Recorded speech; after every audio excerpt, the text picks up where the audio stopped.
Petrol diesel में बेतहाशा मूल्य वृद्धि के खिलाफ शहर कांग्रेस ने आज साइकिल रैली निकाली और कलेक्टर कार्यालय पहुंचकर विरोध प्रदर्शन किया। कांग्रेस ने राष्ट्रपति के नाम पर ज्ञापन भी सौंपा। कोरोना वायरस के चलते 3 माह तक देश में लॉकडाउन रहा और इस दौरान सारे व्यापार व्यवसाय बंद रहे। जैसे ही लॉकडाउन खुला वैसे ही केंद्र सरकार के पेट्रोल मंत्रालय ने लगातार पेट्रोल डीजल के दाम बढ़ाना शुरू कर दिए। सबसे महत्वपूर्ण बात ये रही कि पहली बार इतिहास में पेट्रोल से ज्यादा डीजल के दाम हो गए हैं। शहर जिला कांग्रेस अध्यक्ष मनोज राजानी के नेतृत्व में बड़ी संख्या में कांग्रेस जन स्थानीय जवाहर चौक में इकट्ठा हुए। वहां से शहर के विभिन्न मार्गों से होते हुए साइकिलों पर सवार कलेक्टर कार्यालय पहुंचे, जहां राष्ट्रपति के नाम एक ज्ञापन डिप्टी कलेक्टर शिवानी तरेटिया को सौंपा। इसके पूर्व संबोधित करते हुए शहर जिला कांग्रेस अध्यक्ष मनोज राजानी ने कहा कि देश के प्रधानमंत्री नरेंद्र मोदी जी को बधाई देना चाहिए कि देश में पहली बार पेट्रोल डीजल के दाम कोरोना महामारी के चलते 3 माह तक देश बंद होने के बाद लगातार बढ़ते जा रहे हैं।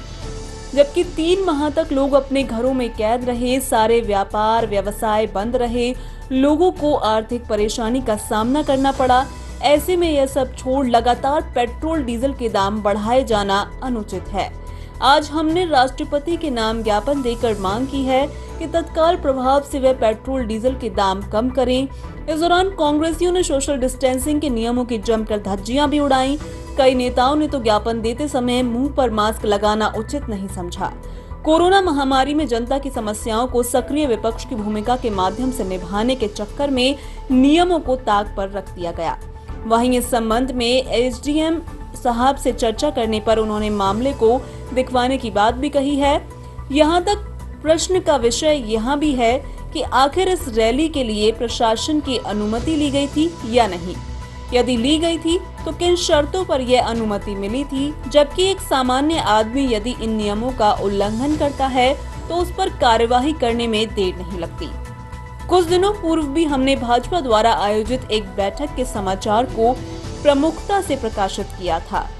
स्पष्ट है कि शहर के नेता कोरोना काल में अपने ही साथी नेताओं को संक्रमण के पास पहुंचा रहे हैं।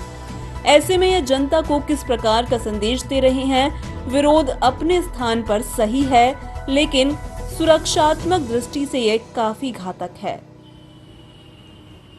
सर्वप्रथम मोदी जी को बधाई देता हूं कि उन्होंने पेट्रोल सस्ता कर दिया। डीजल के मूल्यों के बराबर उन्होंने पेट्रोल सस्ता कर दिया। भारत की जनता की ओर से उनका कोटि कोटि अभिवादन और अभिनंदन करता हूं। शर्म करो मोदी जी, शर्म करो।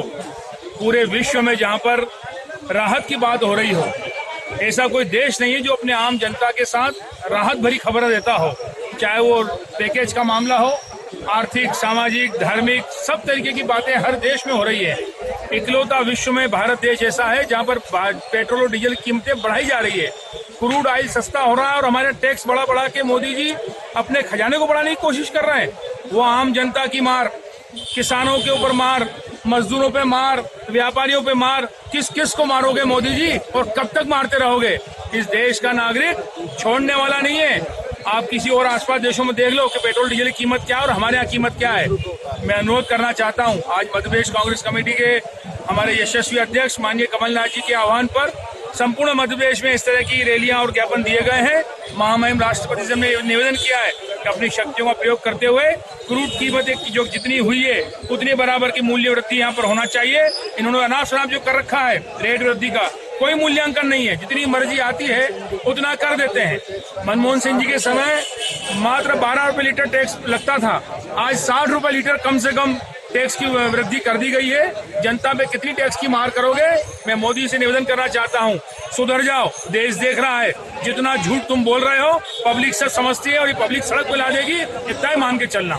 मनोज भाई, इसके अलावा अभी कोरोना महामारी चल रही, कहीं ना कहीं सोशल डिस्टेंस का भी कांग्रेस के द्वारा ध्यान नहीं रखा और कहीं कांग्रेस के द्वारा मुंह पे मास्क भी नहीं बांधते। देखिए, मास्क क्या मानते हैं, परमिशन ली गई है निश्चित रूप से। ये तो आपकी मीडिया जब आप बाइट लेते हैं तो इस तरह का वातावरण बनता है। मेरा तो ये कहना है कि कौन सा सोशल डिस्टेंसिंग की बात देश में कहाँ हो रही है, कौन से नेता इसके पालन कर रहे हैं। मैं सब पार्टियों कहना चाहता हूँ, शुरुआत कहाँ कौन करने जा रहा है। बिहार में आपने रैलियों की शुरुआत कर दी, आपको तो परवाह है ही नहीं जान माल की। भारतीय जनता पार्टी अपनी कथनी करनी में अंतर सुधार दे तो देश सुधर जाएगा। जिस तरीके की बात भारतीय जनता पार्टी के नेता कर रहे हैं, उनके हर कार्यक्रम की कहानी देख लो।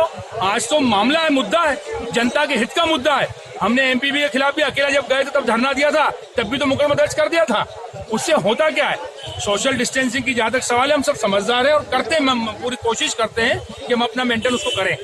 मैंने जिसको मानते हैं, जिस तरह से भाजपा ने बिहार में मास्क और सोशल डिस्टेंस का उपयोग नहीं करा, आप भी अब कहीं ना किस तरह का उपयोग कर रहे हैं? देखिए, ये तो राजनीतिक रूप से जब बातें आती है सामने, एक पार्टी जब करेगी उस पर कोई कार्रवाई नहीं होगी तो निश्चित रूप से दूसरा भी करेगा। आज आयुर्वेद की नकली गोली रामदेव बाबा ने निकाल दी, उस पर अगर एफआईआर दर्ज नहीं होगी तो 10 फर्जी और गोलियां निकल जाएगी। सबसे पहले रामदेव पे एफआईआर दर्ज होना चाहिए कि उसने बिना प्रमाणित किए हुए दवाई का उसने ऐसे कैसे बोल दिया कि कोरोना का इलाज हो सकता है। हिम्मत है मोदी जी तुम में, करो, रामदेव बाबा पे तत्काल एफआईआर दर्ज करना चाहिए ताकि कोई दूसरा नकली दवाई नहीं बना सके। धन्यवाद। थैंक यू भैया।